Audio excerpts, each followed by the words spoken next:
Well, that was interesting. So I said good morning and welcomed you to the Meta Cafe, which, by the way, welcome you again. Grab your coffee, your tea, sit back, and let's chat about the sky. Then all of a sudden, I was kicked offline. It just said, done. Too funny, right? I don't know. You would think Mercury is going retrograde or is retrograde, but indeed he is not yet retrograde. So what in the bleep is going on today? Well, there's a lot going on today, it seems, under the surface. There's the, you know, I get this picture. Here's what's the picture in my mind for today's energy. Remember, there's a movie. It's called Hocus Pocus, I believe, or Halloween, right? You've got the cauldron and the witches sitting around it, and they're stirring this, like they're stirring a pot of trouble, and toil, there's, I don't know, whatever it says, toil, blah, blah. And that's what I feel like today is. Like there is this big giant pot of roiling something another, and there are people, there are circumstances, there are maybe the unseen hands of the divine stirring up the pot today, and the pot is frothing and getting ready to boil over, and wow, even I'm falling victim to the anxiety of it all, as I'm feeling it in my gut, I'm feeling it in my heart, I'm feeling it everywhere today. And it makes me go, wow, if I'm feeling it, which I'm, not always very sensitive that way, in my body, but when I am, it usually means something, that perhaps there's something going on, right? I'm even writing the last bit of notes from what it is I wanted to talk to you all about today, because I didn't finish that. So I hope everybody's okay out there. Literally last night, I thought I was having a heart attack. I had this terrible pain in my stomach shooting up to my heart, over here in my right jaw. I mean, I was really like this close to telling my husband to get me to the hospital. But every time I would get up and wander around and come back and sit down, I was fine. So I knew it couldn't be a heart attack necessarily, because why would that go away if that was that tragic or that deep, that problematic? I don't think it would go away with just me shifting position. And then I'm thinking, okay, who around me do I know that may be having a heart attack? Because that's happened to me before too. I've felt the pain and I've felt like I was having the heart attack, and then I find out a friend of mine had a heart attack. So I'm hoping nobody's had that issue. I'm hoping it was just indigestion combined with the anxiety that I feel running through the collective at the moment. I'm not immune to that. I pick that up. There are times I don't know what it's about. And right now it's one of those times I'm not sure what it's about. But the world does seem to be a bit crazy out there. Let's say good morning to everybody. Rebecca, nice to see you. And Kathy Miller, good to see you. Allison, good morning. And Debbie Hedden, good morning. Allison says she finally made it today. Good morning, everyone. Kathy Miller says, I hope the rolling clouds go away. I need to finish my yard. I don't know, Kathy. It's raining here today, so I'm guessing that maybe later in the day or tomorrow it'll be for you guys. So I just need to breathe. Today, the moon has moved into the sign of Virgo. So here we are now with Mars still in Virgo, and now the moon is moving into the space that has been vacated by the sun, Mercury, and Venus, or the moon, moving into that space. And eventually through this transit, probably not until tomorrow, we'll come into contact with Mars. That also increases our energy levels, and it increases our emotional levels. It increases our anxiety as well, perhaps, as the moon in Virgo may trigger where we're holding on to mental issues or mental thoughts in our head that are going round and round and taking us on that spinning track or that spinning wheel. So we'll want to watch out for that over the next couple of days. And then to top that off, today the moon in Virgo is now in a trine to the planet Uranus over in the sign of Taurus, right? Virgo, Taurus, Capricorn, all earth signs. So when something's moving through Virgo, it's sending off energy over to Uranus, and it sends energy off to Capricorn, where Pluto, Saturn, and the South Node are. So it's like a trifecta of a potential for anxiety and for things to happen in the world. And certainly we're seeing that.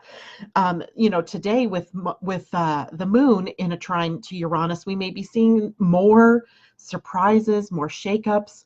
Yesterday, literally, it seemed like I was hearing about earthquakes all over the planet. I guess there had been one in Puerto Rico, a couple of them in Indonesia, somewhere else weird. Oh, Nepal? No, what was it? Some other Pakistan maybe had a major earthquake. So even the earth is showing us this anxiety or this quaking, this shakeup.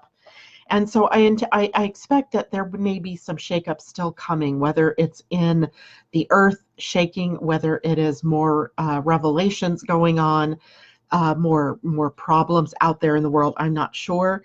But we also have the sun building right now into a quincunx or an inconjunct with Uranus.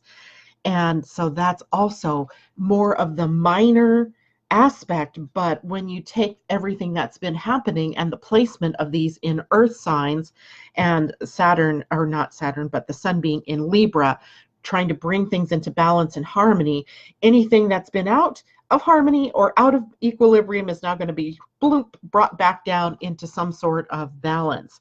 So we're building up to that in conjunct with Uranus, with the sun.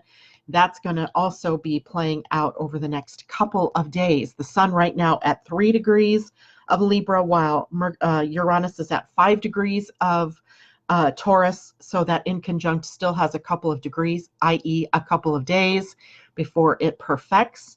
And that means often things are happening in the lead up to it. So wherever you are, I would expect maybe some more surprises, more revelations, more excitement, maybe more good stuff coming. It could be any of that combination, but be prepared, right? Just be prepared. Today, as well, Mercury in Libra squares Pluto in Capricorn. So we've talked about this before. Let me see if I can kind of show this to you. We have the sign of Cancer, we have the sign of Libra, and we have the sign of Capricorn, and we have the sign of Aries. And these are all at cross angles to one another. So if you guys can see that yellow, well, yellow doesn't show up so well, does it? Stop. So you can see we have these 4 signs. These make up the angles of the natural wheel, right? So in the natural wheel, Aries would be over here, and then we go around, right? But it's just a little bit flipped right now because of the time of year it is. Libra's on the rise, and Aries is on the descendant. So it doesn't really matter where they are. What my point here is that anytime there's a planet moving through Cancer, it sends off energy because the North Node is here, and it sends it out across these 4 signs. And anything that, like right now, we have Libra Mercury, we have Libra Venus, we have a Libra Sun. It is sending off opposition energy to Aries and squaring energy to Cancer and to Capricorn. And, this is, ongoing. This isn't like going away today, tomorrow, not at all. It's there. And we've been watching that, as the year has worn on, we've been seeing this building at different times with planets moving through either one of those 4 signs, and it sends that energy out across the rest of the signs. And so all of us have all 4 of those signs somewhere in our charts, right? So wherever those are is where you are taking the hit, the energetic hit of this stuff coming up. So if you look in your own chart, you find those 4 signs, you'll know where there seems to be this pinging energy that moves around the chart. So it's affecting you in more places than one. And literally in Libra, we're affecting Cancer and see, there's nothing transiting right now. Well, there is Eris, but nothing that is of major import transiting through Aries. So it's what's happening in Cancer, Capricorn, and Libra that really counts. And that forms a T-square, which is also a highly challenging aspect or configuration in a chart. So we have a lot of these things that are kind of building that can kind of make you feel like you are anxious, or that you are indecisive, or that you don't know which direction to turn into. And today, of course, with Mercury squaring Pluto, Pluto, the underworld, the god of the underworld. What's been buried comes up to the surface, right? Pluto is Hades. It is that underworld energy. Mercury is the mind and is also the mouth, communication. So what comes out of your mouth and what comes up in your mind may be things that have been long buried, and they get expressed when you least expect it, or when, unconsciously these things are happening. And what's really interesting, if you've been following the news at all in this country, I know some of you are from other countries, but in this country yesterday, accidentally an email that was meant just for Republicans got sent out to all of the Republicans at the Democrats of the House and the Senate, or to Congress, let's just say. And that was certainly not somebody's intention, although, it's possible, but unconsciously, the energy of secrets and of what's lying in the underworld has to come up. And it's coming up, right? It's coming up as words, thoughts, emotions, things that we wanted to keep buried are coming up to the surface. It's like you're thinking out loud, right? Sometimes when you have a situation, you're going, God, that person, makes me so mad and blah, blah, blah. But somehow you end up saying it out loud. And then you're like, did I just say that? Did I say that out loud? Because you did. And it was an unconscious motivation. So we have unconscious actions, possibly unconscious words, unconscious thoughts, and they're manifesting out there in the world, right? So be wary of blurting, be wary of reacting, because the things that may come out may be what's lying inside and deep and buried, as opposed to what you really wanted to say or do or have happen or take action on. So there we have it. Now, there's also some other key shadowy type things that are coming up with this. And this is the Mercury square Pluto that's really triggering this for all of us. It's not just us here. It's like everybody, right? Is that of obsession and suspicion and doubt and lies and exposure. All of the underside of Pluto is up in our faces. It's coming up and boiling out. And making things a little bit more interesting are the planets Neptune and the Black Moon Lilith in a conjunction at 16 degrees of Pisces, which is still one of those middle degrees. It's always a transition time where up until a certain time, secrets were kept and held and lies were not exposed. And then suddenly, now we're at the 16th degree. We've crossed over that threshold and it's tumbling out. Right? It's tumbling out.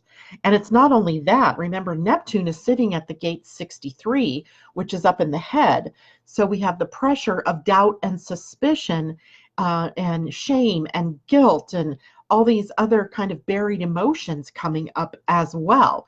So it's like a plethora of the shadow energy, the parade of shadows, we could call it, right now coming up in our outer world. Now, this is happening really, those planets, the Black Moon, Lilith, Neptune, Pluto, all are outer planets, or Black Moon, Lilith isn't a planet, but still they're things that affect us on the collective. Now, you also have this happening personally in your own chart somewhere, but it doesn't happen in the same sort of way to you personally, but we see the effects of it in the outer world. Right, so it's splashed across the pages of the news. Every time I, hear a bleep on my phone, I look and it's another, Trump thing. It's another Brexit thing. It's another earthquake. It's, another thing. And those things keep happening, right? It's another hurricane forming in the Atlantic Ocean and, blah, blah, blah. After a while, that takes its toll on us as individuals. The toll it takes on us as individuals is that of anxiety. And mental anxiety is an enemy of ours, right? It is not our friend, right? Because that anxiety puts pressure on all of the body. It takes and puts pressure on what it is that we think we need to do and who we need to be. So be very aware for at least the next couple of days that the mind may be under pressure. Just breathe. Don't gain ground on something, on that anxiety, by taking action that you didn't really want to take or saying things that you really didn't want to say. Don't succumb to the fear that's being generated by all of the craziness that's out there in the world. So mental anxiety, not your friend. That pressure, the head center where gate 63 is a pressure center. And the pressure there is to think and to answer questions and then to take action on those answers. And those answers may not be right. In fact, they're likely not, right? No one is designed on the planet to take action from what goes on up here in the head. So be very wary if what you're taking action on has come from inside your mind. Okay. Literally, because the 63 is up in the head and it's doubt and suspicion, the gate 64 also in the head is confusion. The gate 61 also in the head, which is that kind of awestruck, dumbstruck, gobsmacked feeling. It doesn't make a good place to make decisions. It just isn't. So we've got to move that energy lower in our body. So pay attention to the body's wisdom, not your mind. Now, just to add some more fun, because, we like fun here, we have a Sun opposition Chiron happening as well, right? The Sun at 3 degrees Libra, Chiron moving through Aries. That's one thing I missed when I was talking about Aries. So we do have pressure in all 4 of the angles of the angular houses in our charts, right? Or the angular signs in the zodiac, because Chiron in an opposition to the Sun puts pressure on us to have faith in ourselves, to really understand who we are personally. That also we have to find our path forward. We also have to become independent. We have to understand that we are also interdependent. We are all interwoven here. There's not just me and then you outside of me. We are a we, right? And so my actions affect your actions, affect someone else's actions. And so we are trying to mediate the difference between utter dependence and utter independence, right? And become interdependent, which also means that where we have codependency going on, Libra is a great sign for bringing codependency up in our faces, and because that's a totally unbalanced energy. So some people may be dealing with where that is happening in their lives, where they've been codependent with somebody in some situation, and they need to extricate themselves from that situation. So just take a breath. Right? I was talking to a friend this morning and I thought, oh man, I'm telling a story here. I could tell this story all day. And it wasn't a positive story. So I told her, I need to rewrite this story. So as soon as I'm done this morning, I'm rewriting my story about what I'm experiencing and about what's happening. Because otherwise I'm going to be experiencing exactly what it is I don't want to have happen. Right? So there's always that lesson as well. Debbie says, experienced this early today, trying to feel my way positively. Mimi says, belated good morning. She's multitasking. Love it. Love it. Kathy Miller says, weird. I was restless all night too. She was dreaming and dreaming, lost in a huge hotel. Couldn't find my room. I was walking up and down halls in a little skinny hall for hours. Then my brother, Ken, appeared and opens the door and tells me it was my room. It was an operating room. I said, that's not my room. And he said, yes, it is. I was so lost. Oh my goodness. That almost seems like it would be on the verge of a nightmare, Kathy. Maybe some of you out there who are really good at dream interpretation might have something that you could say to Kathy about what that dream means. But the symbols in a dream, usually when we are in a building, it represents our unconscious mind. So maybe there's some fear in there about moving forward, finding the right room, finding your right path. An operating room maybe suggests that there's something that you need to deal with it in your health. I don't know. But because the symbols for people, there are some universal symbols, I would say, but a lot of times those universal symbols are used in different ways personally for you. So maybe looking deeper and seeing what those mean. But I would welcome anybody to kind of tap in here and see what they find that her dream might mean. Good morning, Angela. Great to see you. Okay, now let's talk about the Pleiadian-Earth energy. I think I skipped that yesterday because we really got on a roll talking about fear and the field of fear, the morphogenetic field of that fear on our planet. And I think we might have missed it, but yesterday was 3 Muluk, I believe it is. And Muluk was the energy of feeling. It was an emotional energy yesterday. And today, and the 3 energy, by the way, inspires us to create something or to start something new, to think in new ways. Now that energy gives way today to 4 energy, and it's 4 devoting energy. In the Mayan calendar, devoting was dog or Alk, and it was about being loyal. And doesn't that bring up a slippery slope? Well, I'm going to read this to you because loyalty here, Alk, dog, or devoting energy is community oriented and harmonious. In its negative, though, it's about being stuck and having inappropriate loyalties. I could say a lot about that right now, but I think I will skip that one because it's very political. But I would think that everybody probably has to be questioning loyalty right now. And who are they being loyal to? What ideals are you being loyal to? And does the person that you're being loyal to deserve your loyalty? Question, right? And all of us personally have issues where that happens too. We might be loyal to a program, we're loyal to a person, we're loyal to a business or a profession, and then something happens that disturbs our peace around that, and we have to question, have we given inappropriate loyalty? Am I giving loyalty outside of me without first being loyal to my own self? That's another good question. Who am I devoted to? What am I devoted to? So today we are questioning that, as well as the number 4 universally. We are also dealing with the energy of foundations, building the foundation. What is the foundation built upon? Is it built upon sand? Is it going to collapse? Is it going to stand the test of time? If the answer is no, you do not have a solid foundation, and today is a great day to establish that, to strengthen the foundation, to maybe expose the weaknesses in a way that you are able to rebuild it, right? Rebuilding that foundation. The foundation, super important today as we move forward. All right.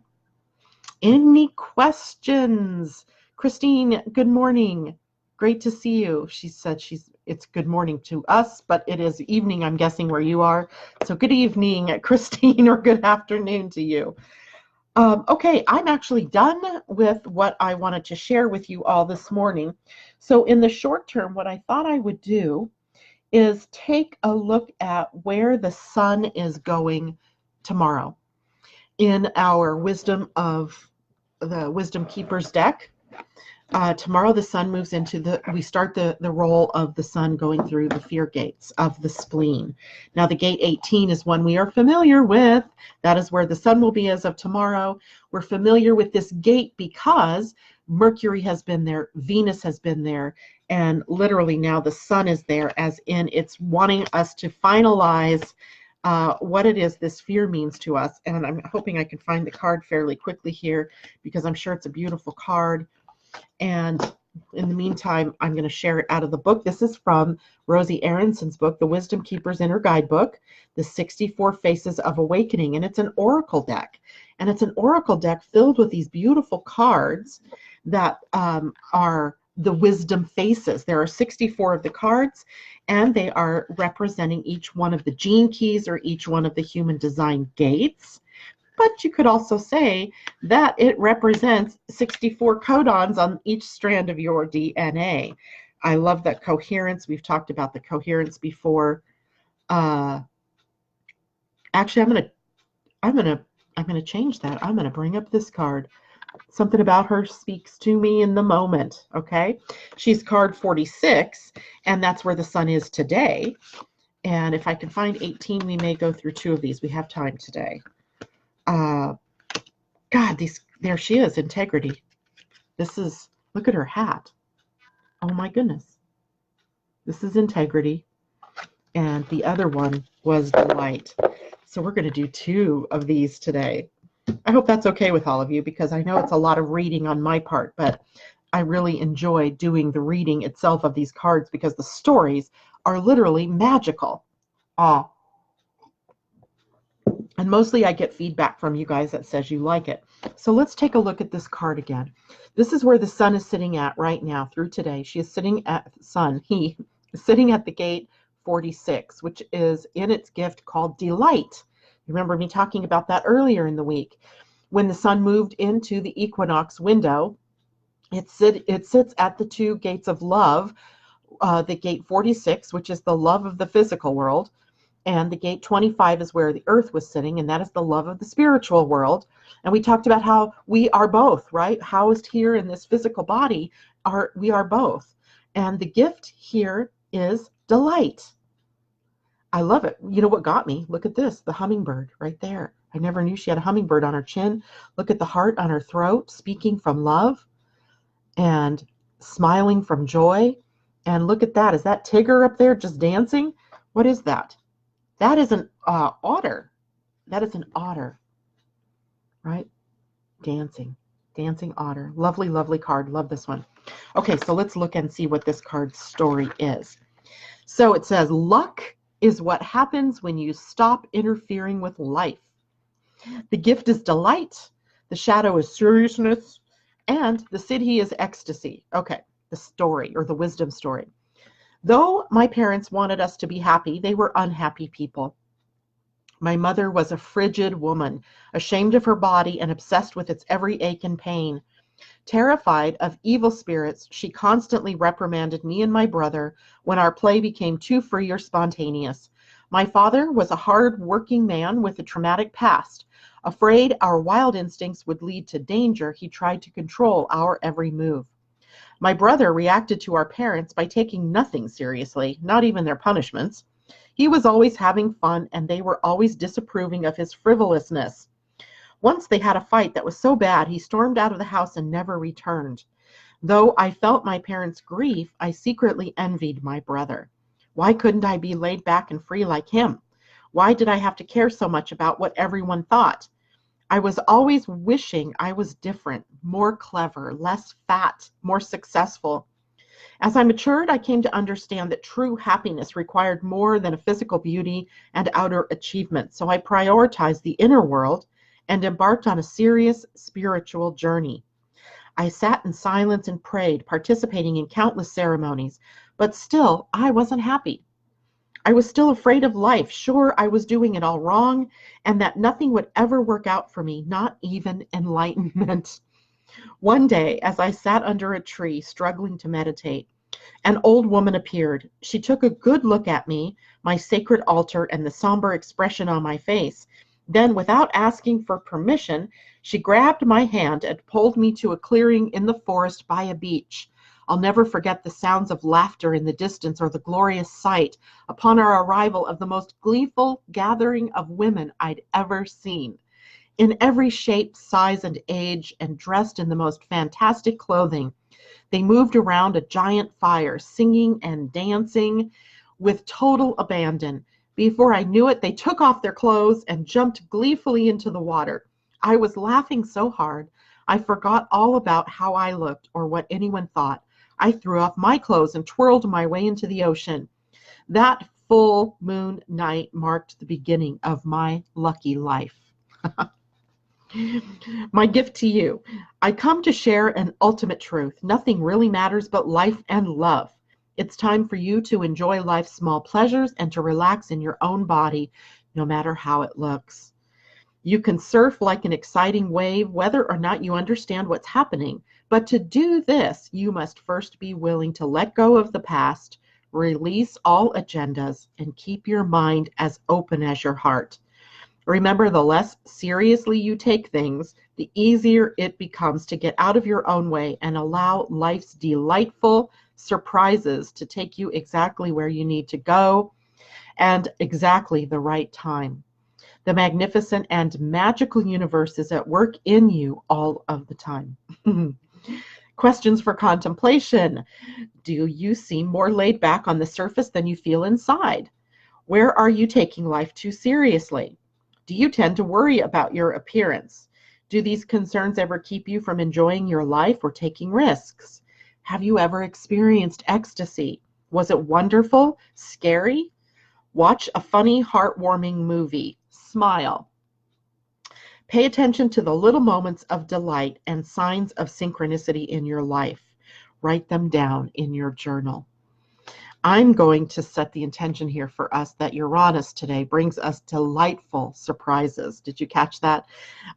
In that last sentence, or one of the last sentences, it says, remember, the less seriously you take things, the easier it becomes to get out of your own way and allow life's delightful surprises to take you exactly where you need to go at exactly the right time. Okay, delightful surprises. Look at her. She is just delightful, smiling with her eyes. Literally, her whole face is smiling. Delight. Okay, now let's take a look at our other lady who's sporting one of my other favorite birds. It looks like a peacock, or so maybe that's a quetzal, maybe. I'm not sure, but look at her. Love the hat. I want to dress up. Maybe I'll dress up like her for Halloween. And the card is integrity. The gate is 18. The gene key is 18. And let me just remind you, that is where the sun will be tomorrow. So we move from delight today to integrity tomorrow. But we've already been sort of learning this lesson because Mercury and Venus, and has Mars been there yet? Yes, Mars was all, no, Mars has, where's Mars? F. No, Mars hasn't. That's Venus. Nope, Mars has not been there yet. But he will go there as well in the next couple of weeks. So gate 18. Now gate 18, remember, is the first gate that we talked about on the spleen, the center that is for time, health, intuition. But it is also where the gates of paralysis are, or the fear gates. And every one of the gates can double sort of as a trigger to some fear in our lives. So here we have the secret of the gift of integrity is to be able to hold your own space without reacting to your judgments or your self-judgments. I think we read this. Maybe not. Okay, I'm going to start reading this, and if it's a duplicate, I beg your forgiveness, but maybe there's a reason why we need to do this again. The secret of the gift of integrity is to be able to hold your own space without reacting to your judgments or self-judgments. The gift is integrity, the shadow is judgment, and the city is perfection. And the wisdom story goes like this. From a young age, I knew something was wrong with the way women were treated in my society. My father talked down to my mother, and she let him. Then she'd fret and complain behind his back, but she never spoke up for herself and encouraged the same sense of inferiority in me. In my teens, I became angry. I saw her life as sad and pathetic and promised myself I'd never be an oppressed woman. So I rejected all things mother. I spoke my mind, broke the rules, and took on the world. I became an independent, staunch feminist, refusing to be patronized. It got to a point where my father threatened to disown me. My mother tried to calm the waters, but deep down she felt ashamed of her unruly daughter. I left the country and built a new life as an activist and artist. When my parents visited, I'd watch my father condescend and my mother make nice. I felt superior to both of them, either rolling my eyes or flying off the handle. I didn't realize just how victimized I felt by my mother's victimization until I was invited to a friend's house to meet her parents. Like mine, they came from a traditional background. The father dominated the conversation, the mother nodded and smiled, but somehow my friend was still able to enjoy them and herself. Her kindness and her acceptance of their limitations brought out the best in them. I began to judge myself for having judged my mother so harshly and for not seeing how similar to my father I'd become. Despite all we'd put her through, my mother kept treating us with respect and gentleness, never losing her temper. For the first time in my life, I saw the strength in her vulnerability. Though she could still benefit from standing up for herself, she had a capacity for compassion and compromise that I desperately needed. Thanks to her, I've devoted my life to helping people understand and work through their childhoods so they can open their hearts and live with integrity. My gift to you: I am here to help you complete your childhood. It takes courage to uncover the wounds from your past. As you release yourself from the messages and the modeling that no longer serve you, you will be free to see and receive the gifts from your parents with a soft, compassionate heart. When you are truly in your integrity, it won't be possible to take the judgments of others personally or to identify as a victim of yourself or anyone else. This is not a path to be walked alone, so reach out for support. Allow a friend, therapist, mentor, or spiritual counselor to accompany you as you revisit those painful experiences that hardened your heart, made you feel inferior or superior, or kept you from expressing yourself freely and connecting deeply. Over time, you will learn to judge not from the mind, but from the heart. The questions for contemplation then are: where do you tend to feel inferior or superior to others? Who are you being hard on, even if you don't like to admit it? Where is self-judgment most alive in your life? Who are you negatively comparing yourself to? In what areas or in what ways does your self-judgment keep you from owning and honoring your own inner authority? What does integrity mean to you? Name one thing you can do today to feel more in your integrity.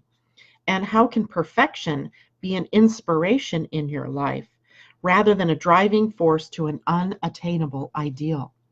Wow, those are some powerful questions. Some very powerful questions today. And Yoko Ono, I bet it is. You're right. She does kind of look like that. Great question, Rebecca. So there are our two beauties for the day: delight and integrity. Two of my favorite cards. This is actually one I don't carry, but is triggered in me at the moment, or will be when the sun moves there tomorrow. This one is actually where the sun is in my design. So we have. I'm interested in these two. They were reminders for me today, I guess. Alrighty. Well, that's it for me this morning. If you guys have any questions, let me know. You can certainly put those questions or comments here on the Living Astrology Facebook page. That's it for me. I will see you all tomorrow. Tomorrow's Friday. I can't believe that we come to the end of another week. So we'll have not only Friday, but Saturday and Sunday to go through. We are also going to find ourselves tomorrow very clearly in the window of the new moon. So we'll take some time to talk about that and what we can expect. And I think it's going to be a good one, right? The transits of that moon, or the other aspects of that new moon tomorrow, Saturday, excuse me, are pretty positive. So I think we can look forward to this new moon. All right, that's it for me today. You all take care. See you tomorrow. Bye.